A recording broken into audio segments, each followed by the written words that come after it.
Good afternoon, Anne Borow-Lawrence. What a thrill to have you. You are alive. You bring aliveness to us, and we will talk a whole lot about that. First and foremost, how in the world did you get inspired to even do what you're doing? So Jody, thank you for having me, and it is my delight to be here with you. The spark that triggered all of this was a conversation I had with my father when I was 8 years old, and I observed the Jewish holidays, and I came home from synagogue from the Jewish high holidays where I went with my mother and my two brothers, and my father never came with us.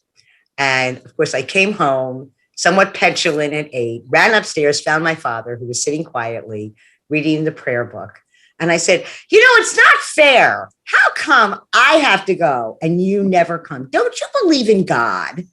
And my father, in his just very dear, special way, looked at me and said, well, of course I believe in God. And I'm so grateful that you go with your mother and your brothers.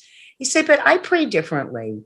And, in the Bible, when it says that man, woman is created in God's image, I don't think of that as some being in heaven. We're all created in God's image. You're created in God's image. We're all created as creators. And my question for you, as the creator of your life, what are you going to do? How are you going to be alive from this moment forward? What are the choices that you're going to make? Now, I'm 8 years old. So I looked at him and I said, oh, Daddy, that's so easy. And then I stood there and pirouetted out of the bedroom and said, well, I'm going to be a dancer. You know that.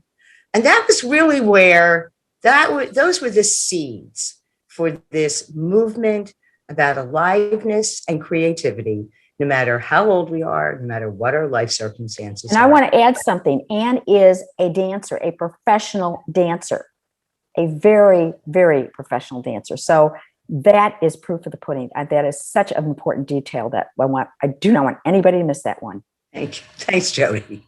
So that was the impetus. An 8-year-old who wanted to be a dancer. And somewhere, my dad was an artist.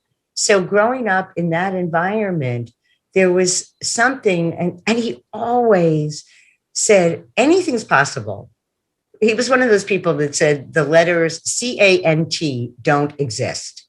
So I was really never allowed to say, I can't do it. It's too hard.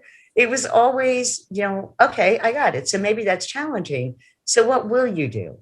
What choices can you make? And that's pretty much how he talked to me when I was a child.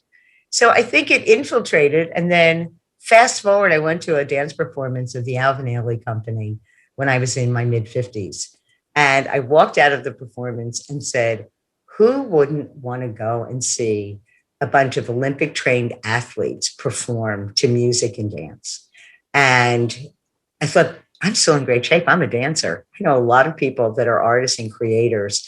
And not only had a whole corporate career. So it's not that I didn't have that experience, but it probably took me back to when I was 8 and what could be possible as an artist, and whether it's the metaphor. So the art of aliveness, let your spirit soar, percolated for over 10 years. And started to soar, as it were, over the last few years. And it really is, what's the art?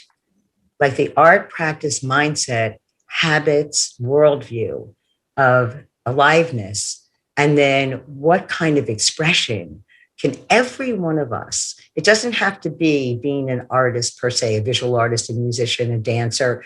It could be being a writer. It could be an entrepreneur. It could be anything. So art is very, very broad in my context.